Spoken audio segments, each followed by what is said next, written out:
right, now we are quite on a ride here. First of all, this is one of the first panels that I've seen that we can talk about how blockchain could be integrated to the current economic system. So when our panelists are preparing for the next round, I would like to introduce you the title, Fact Chat, From Trials to Use Cases, Does Blockchain Become a Reality? And you can also flip your patches there to see the agenda of today's event for a quick check. So can blockchain become a reality? I remember one of the first memories from the first Star Wars movie when George Lucas prepared it back in 1976. And then he made Harrison Ford, Han Solo sit on the cockpit of Millennium Falcon. And the first question that came from Harrison Ford was about, how do you fly it? And Lucas was quite amazed. He said, well, you just fly it. But in reality, how do you fly it? So we will see how to fly it. I would like to introduce you Çiğde İltemir Karino and Murat Bitirici from Akbank as moderators, and Pınar Emirdağ, State Street, Lisa Nestor, Stellar, and Stan Nazanenko, Pip Rate. Hello, everybody. Welcome to the second panel of today. We have very valuable guests, and we will be talking about the use cases of blockchain and how it's becoming reality rather than experimentation. First of all, let me introduce myself. My name is Çiğdem Karino. I'm the head of Digital Banking Design and Innovation Division in Akbank. I'm responsible for the digital projects, the implementation of digital projects in the bank. I'm also in charge of the Innovation Center, which is called Akbank Lab, in where, with my colleagues, we implement many innovative initiatives of the bank using different technologies, AI, machine learning, AR, and of course, blockchain is one of them. And today I will be moderating the panel with my colleague, Murat, who is in charge of the Innovation Center. Murat, could you please briefly introduce yourself? Thank you. This is Murat Bitirici. I'm running Akbank Lab Innovation Center with my 6 valuable colleagues as a central team. After many years of experience in consulting industry, now I'm working innovation for banking industry as well, and it's really excited, to be honest. And welcome to our panel, all of you. And today's guests actually, Pınar from State Street, and Stan from Pipe Rate, and Lisa from Stellar. Could you please briefly just introduce yourselves before going to the speech? Pınar, please, you can start. Thank you. Sure. Yeah, I'm just, rather than introducing myself, I just introduce my team and what we do at State Street. So State Street is a large global bank and an asset manager. And the team that I'm managing is responsible for brand new products and services, developing brand new products and services. What I mean by that is we look into like how, not necessarily building products for today's markets and today's market structures, but we think about how the future is going to evolve in terms of market structure, and then think about what are the tools and opportunities that we may have in that new market structure. So that's our mandate. It's a global mandate, and it's interesting actually. Thank you. Stan. Thank you. My background is in mathematics, quantitative finance, and technology. We are running an Irish-based insurtech startup, and a little bit about our company. We give companies in the insurance and insurance space a way to share data that creates trust, accountability, and transparency. And we do it using blockchain-based data wallets and APIs. Thank you. Lisa? Great. Well, first, thank you so much for Coop and the moderators for inviting me to participate. My name is Lisa. I lead partnerships, and I would say more recently what I like to call non-technical strategy of the foundation. And a little bit of background on me is I am not a programmer. I'm not a developer. I've never coded a thing in my life. My background is actually in financial inclusion, and so that was what brought me to Stellar.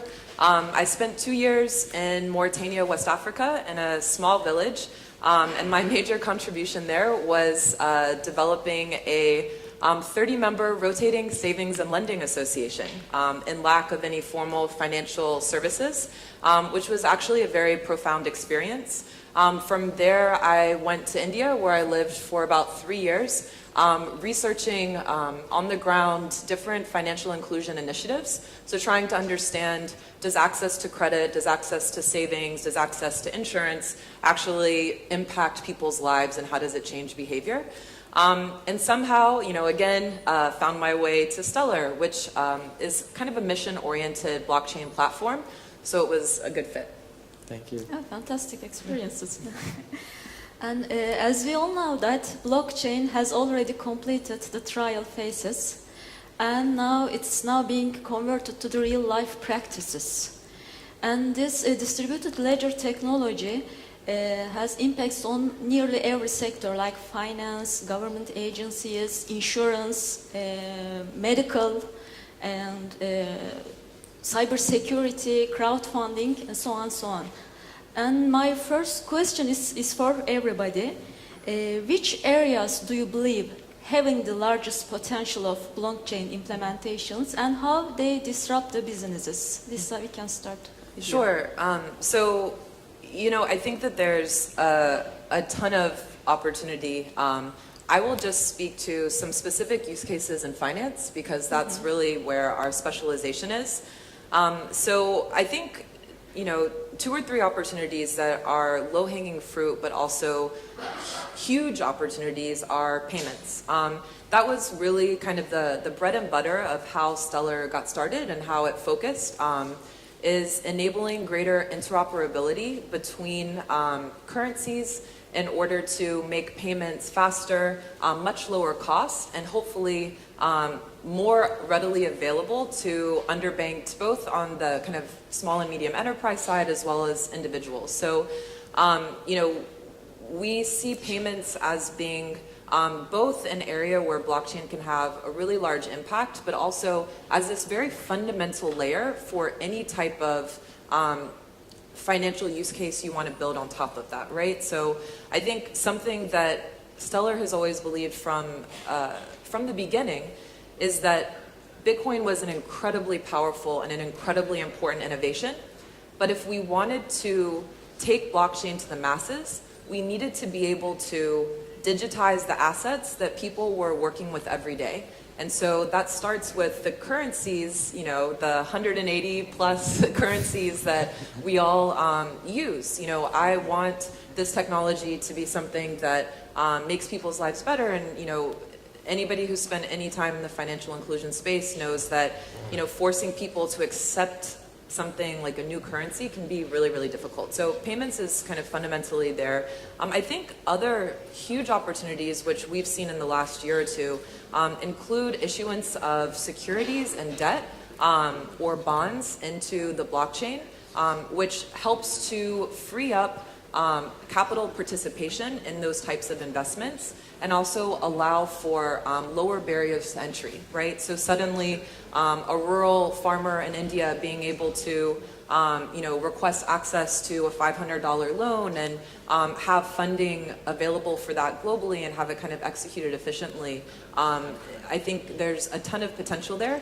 And then the last one that I kind of like is real estate equity. So we've been seeing a lot of growth in the kind of tokenization of revenues from real estate or actual real estate holdings. And so I think that's a great opportunity. Constant. Thank you. I will try to rank the areas by their impact on society in general. I think the biggest area would be supply chain management, and our panelists in the first session spent a lot of time talking about it, so probably I shouldn't be saying too much about this area. It's very big. It covers the whole global trade, so the impact will be really, really big. The second area, and I would almost call it meta area, is about liberating and democratizing data. And we can think of examples like digital identities and partially asset tokenization. It's all about moving away from the model where service providers collect data in a unidirectional way from customers, and then customers almost don't know what happens with the data. And moving to the next phase, to this kind of post-cloud world where we as a society are much more aware about what kind of data we produce, how we use it, who owns the data.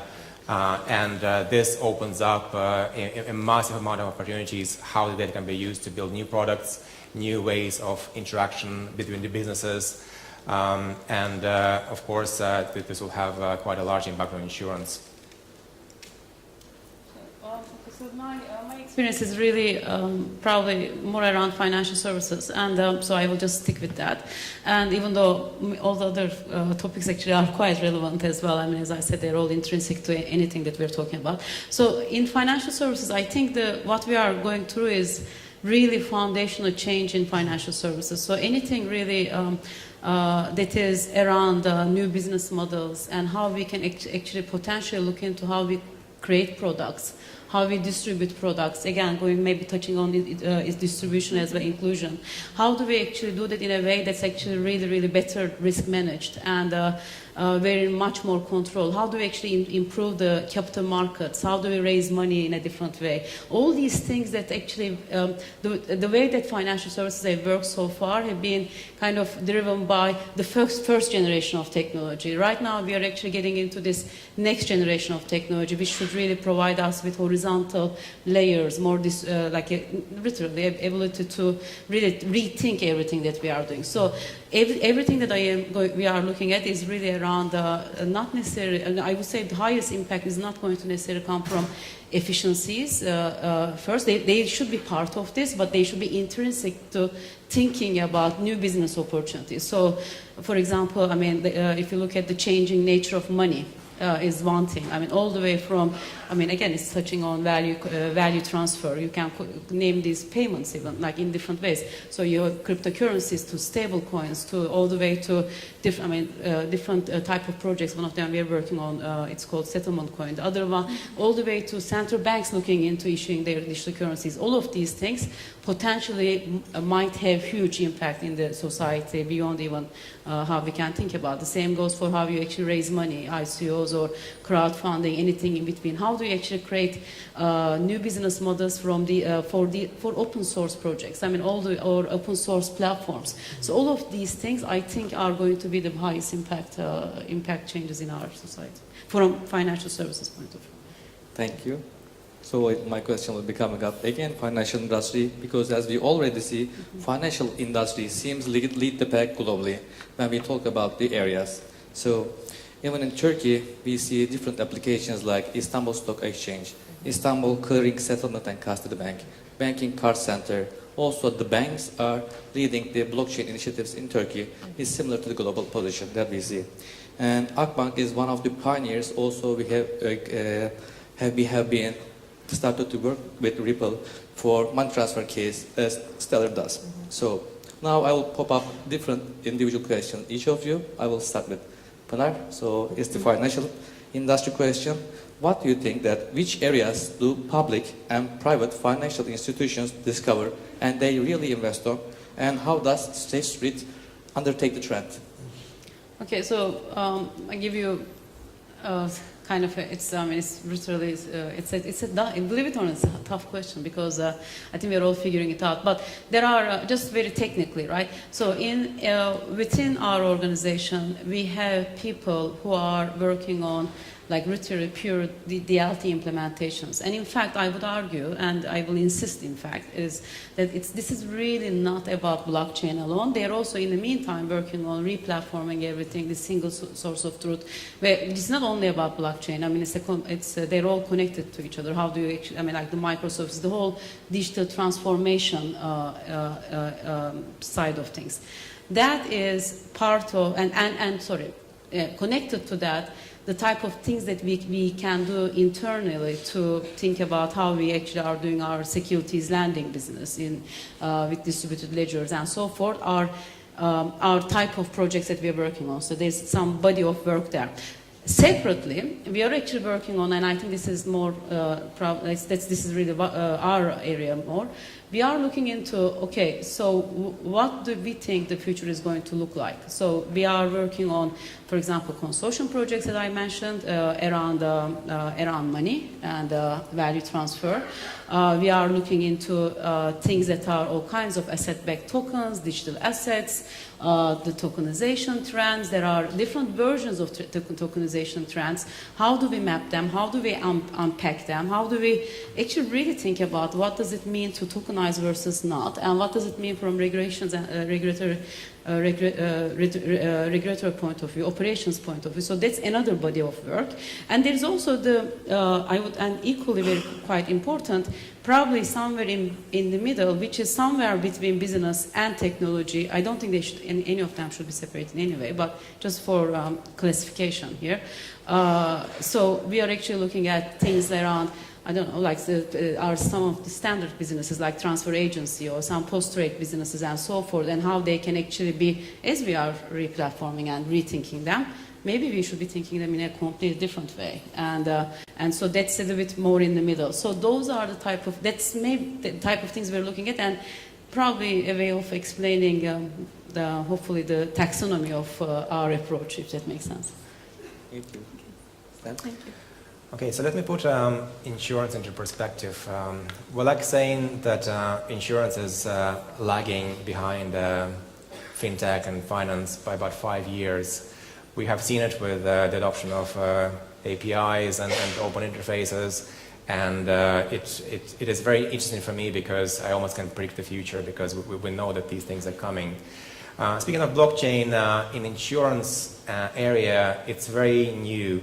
We did a timeline of major announcements in this area, and the first announcement came in around June 2016, just over 2 years ago. So it's all very new, and even though it's just literally started, we already have seen an evolution of different use cases.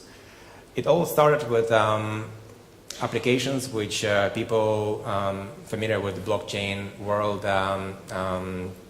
can recognize very easily. So it's all about trigger-based payments. So typical example would be, let's say, catastrophe bond. So it's a financial instrument where you would get a payment triggered if a certain event, catastrophe event happened in the real world. Another example would be parametric insurance. So if your flight gets delayed, well, it's very easy to issue this event and you get paid immediately. After looking at these pretty much kind of copycat approach to blockchain adoption in the industry, different companies and participants started looking a little bit further. We moved to the efficiency space. We recognized that if you look at London market, we're talking about over 40% of insurance premiums spent on admin costs. And this is a very big area for improvement where blockchain can make a very big difference. We have seen applications of blockchain to use smart contracts to do contract settlement and claims management. And now we are, I believe, passed through the hype stage, and it's all really about consolidation. We are seeing more and more companies deciding to use one specific type of DLT product. It's pretty much a common theme at the moment that permissioned approach to blockchain is the prevalent one. And there's also a very big trend emerging. It's about using blockchain to provide this kind of consistent state of the world where everyone can agree on what's happening, what has happened. One of the more recent examples would be an initiative called InsureWave, which is a blockchain-based product to cover marine and war insurance. So literally, it can help commercial vessels to be insured, and almost real-time information comes through the blockchain and helps with all insurance-related activities. So there are many different application areas in insurance. Absolutely. Yes, and again, there's also emerging trend about looking at data. So it's all about this consistent state of the world. This is where we are experimenting a lot. So at BitRate, we just made an announcement last week about successful proof of concept done with several major reinsurers. We built a platform for exposure management and exchange, which helps companies to literally establish almost instantly a secure communication channel and exchange quantitative information as they go along with their business. Okay, thank you. And Lisa, as we know, Stellar is an open platform which connects banks, payment systems, and people, and it does not charge people or institutions in order to use the network. Yeah. Because its main mission, as far as we know, is to connect people to the low-cost financial services. Could you please explain your business model and how Stellar makes a difference in this crowd? Absolutely. Can I take a poll really quickly, if I can request a little audience participation? Who here has heard of Stellar or had exposure? Oh, Okay, great, awesome. I was a little scared to ask that. Here's one more. Who here knows anything about Stellar other than lumens? Okay, a little bit less. Okay, thanks. That's just helpful. So, absolutely. So I think to start with, I want to kind of lay out what the two key, I think, features of Stellar as a blockchain are. So the first fundamental property of Stellar is it allows you to digitize any asset that you can dream of, really. And we do this through a concept called anchors. So anchors are institutions that issue an asset. Maybe it's a currency asset, maybe it's airtime minutes, maybe it's real estate equity, right? There's any kind of type of asset. any type of asset, right? Into the Stellar ledger. And what an anchor does is it ensures that it's going to redeem any deposits or withdrawals against that asset. And so of course that means that that asset issuer is really important. So if I personally issue, a US dollar into the Stellar ledger, and then Citibank issues a US dollar into the Stellar ledger, maybe go with the Citibank one, right? That's how Stellar works. The second core property is that we have a built-in distributed exchange. And this has kind of been a slightly in vogue term, I think, especially with a lot of the scalability issues on some of the exchange platforms. But this has been a fundamental property of Stellar from day one. And so what that means is that you can create digital assets of any shape and size, and then trade these assets very seamlessly inside of the network. So I just kind of wanted to lay out that background. Stellar's goal is to essentially be a common financial protocol. We are a public network, and we are governed by a nonprofit. And the vision there is that any kind of protocol standard that we use doesn't typically have an owner. The internet doesn't have a company that owns it. And if it did, it likely wouldn't have scaled and grown to the impact that it has, right? So if we want to ensure ubiquitous adoption, we feel that we need to be neutral and we need to make sure that everybody sees an opportunity for themselves or their business by utilizing Stellar, and we kind of eliminate conflicts of interest that could occur. And fundamentally, what Stellar does is enable companies to digitize their assets and then take those assets into an open marketplace where they can be freely traded. You issue an asset inside of Stellar, you don't have to kind of beg and plead for an exchange to suddenly list that asset so that it can start having some trading availability. From day one, you can start allowing for trading on that asset. And so, our plan is we focus on building incredible blockchain infrastructure. We focus on our consensus protocol, making sure the network is incredibly scalable, adding new features per the market's requests as use cases evolve. And then we see ourselves as developing a very rich and diverse ecosystem of businesses that deploy Stellar or build on top of Stellar. So Stellar is really this kind of bottom layer of what we think will be a multi-layered stack. People like IBM or many much smaller but also highly reputable technical services companies are critical to our success, being able to take the product to market.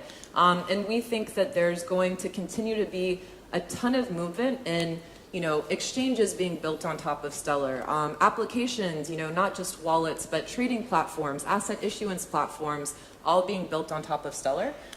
So, make the pie as big as possible is kind of our overall strategy. Okay, thank you very much. I guess I'll say one comment really quickly, how Stellar's funded, because I don't want to act like I was totally obfuscating from that. Stellar has a native asset, Lumens. I know some of the people here are aware of that. The foundation reserves 5% of Lumens to cover operational expenses. We're very blessed that that's something that we can do today. And then we distribute 95% of Lumens freely to the world. And that's a commitment of the foundation. 50% of those are earmarked for direct giveaways. We felt it was important for the market to mature so that there was something you could do with Lumens before we just start throwing them all over the world. And we're getting closer and closer to that place. And we really want to use that distribution to extend the infrastructure, right? That's the main goal. And we also do institutional grants and et cetera. But we're funded via that 5% of Lumens that we've retained. Yeah, just one comment on that. I mean, not a comment, addition to that. Actually, that's brought something more technical to my mind. So, for example, but another thing that we are doing, we actually, this is important, maybe in this context.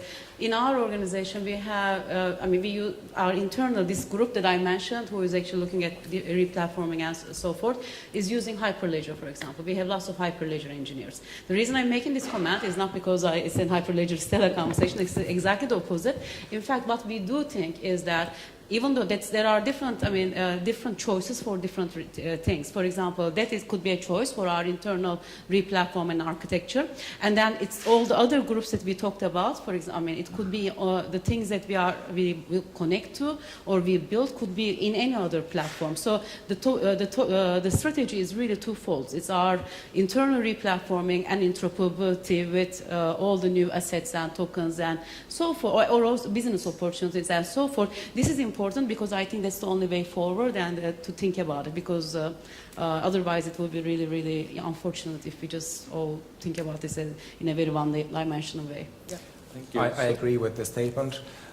It is also our strategy to be blockchain agnostic. We see ourselves as a layer on top of some blockchain. Currently we're using Hyperledger Fabric. But in theory, it can run on any major blockchain provider at the moment. We haven't tried Stellar yet, but I'm very positive that We're it will work. there. No, I do think, though, we're seeing this evolution. 2 years ago it was, are you permissionless? Are you permissioned? Is it public or is it private? And I think we're seeing increasing recognition that those things can operate together. And while, large organizations like yourself absolutely want a permissioned ledger for kind of internal accounting or even exchanges with other close counterparties, there's a lot of value in having a big public network in which you can suddenly settle a transaction, with anyone or anywhere, or, reach very diverse and dynamic economic markets. So I think that in 2019 is going to be a big area, seeing permissioned ledgers that are able to push transactions into larger public networks. Thank you. So my questions will be regarding technical point of view. Stan, you got a strong background in technology in terms of blockchain, also in the other areas as well. So we have a question regarding what do you think that the implications and really the implementation of blockchain projects in real life, and which of the projects your developers, also the community, see these projects are really insane projects and they really get excited. Could you briefly explain some of the projects that are really excited? If we talk about insurance, it's actually a very closed world at the moment because, again, we're very beginning of the journey, and we keep hearing about some very exciting initiatives. If we, again, think about the history, of course, when different insurer tech startups start looking at blockchain insurance, There were attempts to migrate the kind of peer-to-peer model to insurance space. I think it had a varied success rate there because I think some people underestimate the complexity of the industry and how much insurance knowledge is required to make it successful.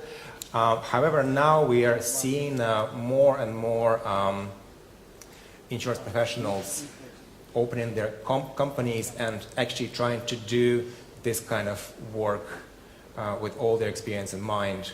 So I'm definitely looking forward to the emerging trend of the next generation of insurtech products based on blockchain, where it's really easy for the customer. It's all mobile based. You just use your mobile as the portal to insurance products. You can buy on-demand covers, or I can also see some very different models of how insurance works. So it's not on an annual renewal cycle. It's more about just having cover at all times and really having a dynamic way of doing it. Thank you. We have heard many application areas of blockchain actually. And according to your experiences, what are the success factors of a successful implementation of blockchain? Sure, yeah, absolutely. Would love to speak to this question. So, you know, I think... Or lessons learned. Yeah, lessons learned. Well, certainly, it's not just about the technology. I think that that is a really important lesson that we learned with Stellar, kind of taking our ledger to market, and that I also think is really important for companies. First, don't follow the herd. Do your research and understand what are the specific features that you need from a blockchain in order to execute your use case, right? I think that is, you know, fundamentally, you know, do your research, but ask yourself, what are the properties that I need in order to execute, you know, what I want? But then the second thing is, you know, what type of partnerships do I need in order to be able to execute this past just building a platform, right? And I mean, I guess these are very fundamental things, but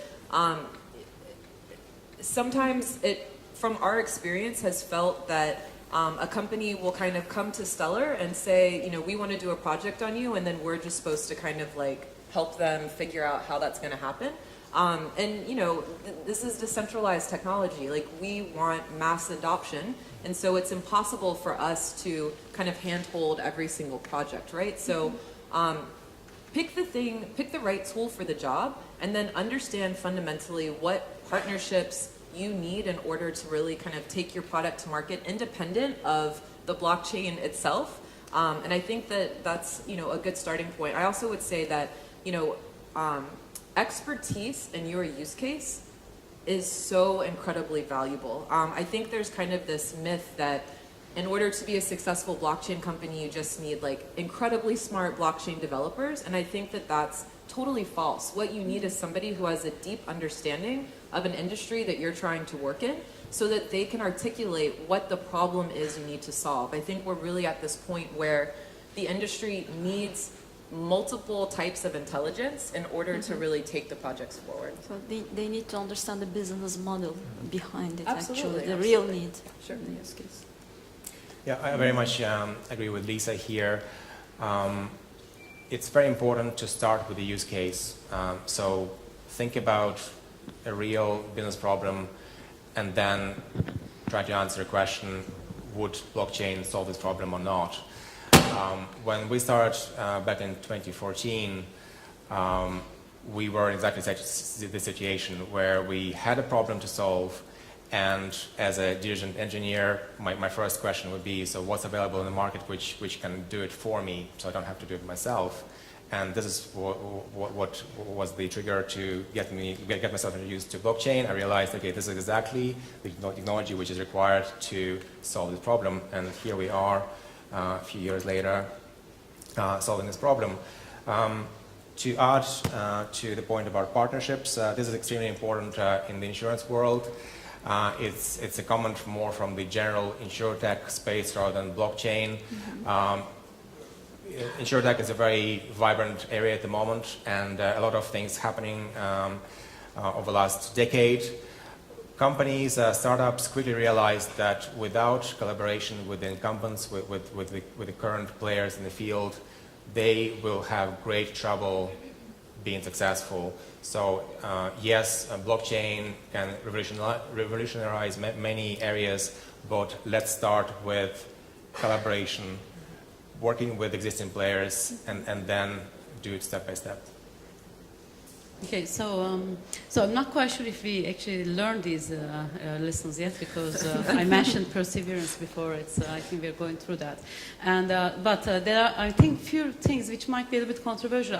First of all, I don't think that one should really start with blockchain or technology to the conversation, and the type of things that seems to be really naturally progressing nicely are that are the type of problems that we already know, that opportunities, let's not even call them problems, that opportunities that we actually see in the marketplace, and start thinking about, how could we actually be doing this with the new technologies, with the new approaches, in a combination of different technologies, in fact, not about blockchain only, and then start unpicking it. I think this seems to be, so far, working better than thinking, okay, so we have this problem here, we are going to combine our 3 different systems together with blockchain and show some efficiencies. I saw a few things are in this conversation. So I think really like a revenue opportunity, new business opportunity, solving a real problem,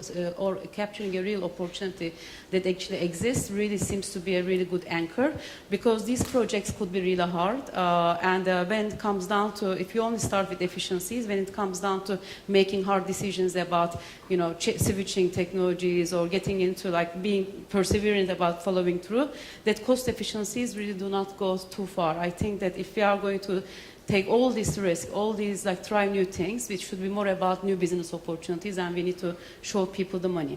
So that seems to be working is better. The second thing is, after that, it really, the business 101, the projects that are actually ran, initiatives that are ran just like a business, are interesting. I don't think that, for example, these consortiums will actually get around the table and just talk about how we should be collaborate at some point. This doesn't really quite work. So all of these kind of things, again, more around business anchor, seems to be what I would actually I would say is the opportunity, and that's all really. Yeah, I'm sure I have so many other things to say about this topic. And the last question is for everybody. According to your experiences and your opinions, when will blockchain be the mainstream in terms of years? When will it be a completely mature technology? Okay. As a technical person. So I think there are 2 components to it. One is momentum, another one is really becoming mainstream. I think in terms of momentum, we are already in a very good place, and I think that within the next 2-3 years, we will see really impressive implementations of blockchain across many different industries. In terms of mainstream, I still think we are in the very beginning of the journey, and it's not just about blockchain as a technology, it's more about us as a digital society and where we're going. Because we have to change, and our way of doing business and to just living need to change before different new groundbreaking models which blockchain enables will be activated. So it's both us and technology will get together. So my prediction would be 5 to 10 years mainstream. I mean, just a quick one about this one, linking back to my previous answer. So, if you spend 3 hours with a client talking about tokenizing something, but you don't say you don't actually really say token or blockchain throughout that conversation, is actually quite interesting. I think that's actually where you start thinking about really how you drive these conversations more from a business perspective as opposed to, yeah, all right, let's do something with blockchain.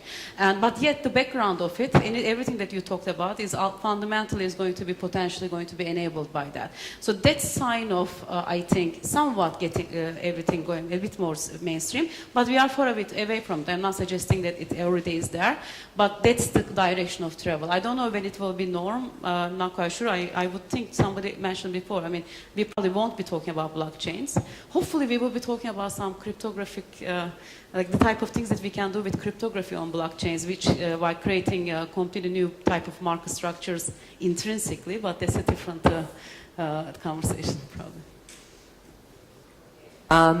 So I think, wow, I think my mic wasn't working for a good part of this. So yeah, I think it's mainstream for whom.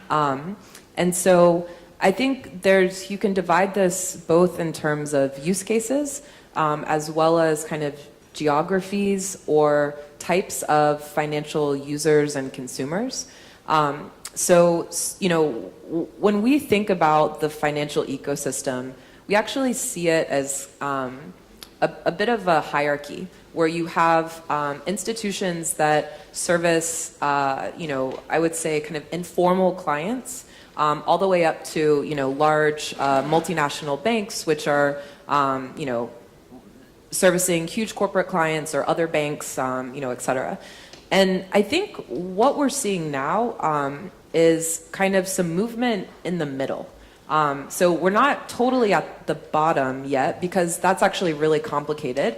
And I certainly don't think that we have the types of financial instruments available in the marketplace yet for super large institutions to really get into cryptocurrency or even some, you know, just tokenized assets. But I think that there's a healthy middle layer where there's a lot of innovation going on now. And then, you know, certainly from a geographic perspective, there is a ton of implementation happening on a day-to-day basis across Asia and Africa right now. You know, one of my favorite projects is based in the Philippines, some people connecting local kind of mom and pop money changer shops to POS systems where somebody can buy or sell crypto across the Philippines at kind of like a neighborhood or community level. The Philippines has been doing things with crypto for a really long time, and so I would encourage anybody to kind of check in on that market because I think that it's really leading a lot in innovation. But same thing, you know, there's projects, you know, in wallets in places like Uganda and South Africa and Zimbabwe where we're seeing people creating new types of currency and using that for retail spending, you know, on a day-to-day basis. So I think what I've learned in this industry is that nothing comes out fully baked. You start getting pieces, and then as kind of the momentum picks up, it grows exponentially, which is really exciting. So I would say in the next 1 to 2 years, we're going to see certain layers of the financial ecosystem or hierarchy really adopting blockchain and running forward with it. But I do think it's probably another 5 years at least until we see kind of large institutional adoption and major deployments. Okay. Thank you very much. Thank you all for being here with us.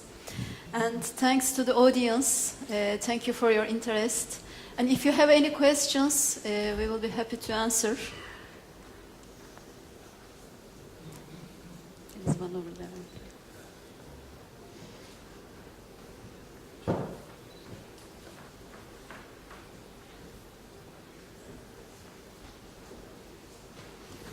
As we have two bankers from Akbank, it would be good to hear about the Akbank's experience in the blockchain technologies, especially the Ripple case. We know, as you mentioned, you have an agreement with Dipple. Yes, you can. The Ripple case, actually, it was the first initiative that we have tried until now. And it was actually a success story in terms of the piloting that we did, a good pilot. And we have really tried the money transfer. It has been occurred from Istanbul office to our branch in Germany. And now we are at the phase of implementation to make it real life. And it will be coming quite soon, so it's a good news for all of us. And it will be the real output, and because we think that because this technology is not just for trials, also it's a topic of today that it's getting the reality and it's becoming the reality. And now we are also working for other initiatives within the bank in Akbank Lab for other various areas that bank can jump in. And also we wanted to shape the future of banking. What could be next phases? What could be go beyond banking? And what can we do? So that's the thing that we try to do. Thank you. Hi. The previous panelists and you guys too mentioned that the parallels between the internet and blockchain, how internet democratized information and everything. But 20 years down the road, we are looking at a handful of companies dominating all of the information, and we're talking about anti-monopoly cases brought against them. 20 years from now, should we buy into the romantic notion that blockchain is going to democratize the value and we're going to be free of the shackles of the government and big businesses? Or are we going to see a few companies dominating and then reaping all the benefits you guys mentioned of blockchain? And starting with Lisa, maybe, because of Stellar. Sure. Yeah. I mean, I think it's Stellar is very popular. yeah. It's a good question. It's something that I think about a lot, actually, and that motivates my how should I describe this? I don't want to say feistiness, but I think we're at a pretty critical point right now, and you know, there is going to be a tipping point where adoption, and I kind of think of this outside of things like Bitcoin, but for some of these ledgers which are actively bringing on enterprise customers and trying to get, you know, adoption of all these use cases, there is going to be a tipping point where the momentum of a network is going to be so attractive that it will be hard to not opt into that. And I think if that's the case, then the governance and the vision of that network is really important. And, you know, I certainly don't see a future in which kind of the whole world is using cryptocurrencies and, you know, where there's no state-backed money and there's no like banks or anything. But I do see a future in which there's greater capability for competitive nature in these marketplaces. There's greater optionality for consumers because the cost to entry and the cost of participation has reduced so much, right? And whether that is, a citizen opting to hold, you know, different types of currency outside of their national currency and that being kind of very easy to do even for, you know, the poorest families, that's like, you know, not something that only the elite have access to, but also that you see, you know, a ton of innovation from financial service providers, and, you know, a little disruption around in that area. So, but you know, to your question, I do think that I do think we're at a critical juncture, kind of in the next year or two, and it's important that people are cognizant of what something could look like if, you know, 20 years down the line, you know, like what is kind of 4 or 5 steps ahead if a network, you know, totally gets adopted and becomes ubiquitous. To continue on that point, I don't think there's anything in the PageRank algorithm which tells that if you use this algorithm, you'll dominate the world. I guess same applies to blockchain. I think it's all down to us as consumers of informational products and producers and consumers of data.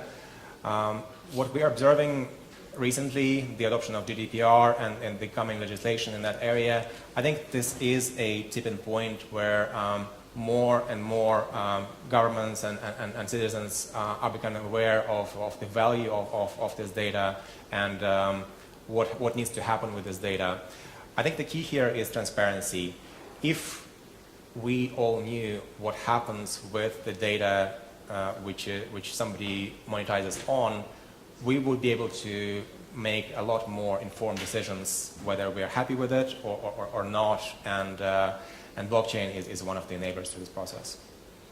And there are lots of projects in that effect, right? I think it's just beautiful. I mean, let's put it this way. I think it would be really, really unfortunate if if the world looked like this in 20 years from now, and with like really a few companies dominating everything. I think I agree. I don't think that it will be completely decentralized.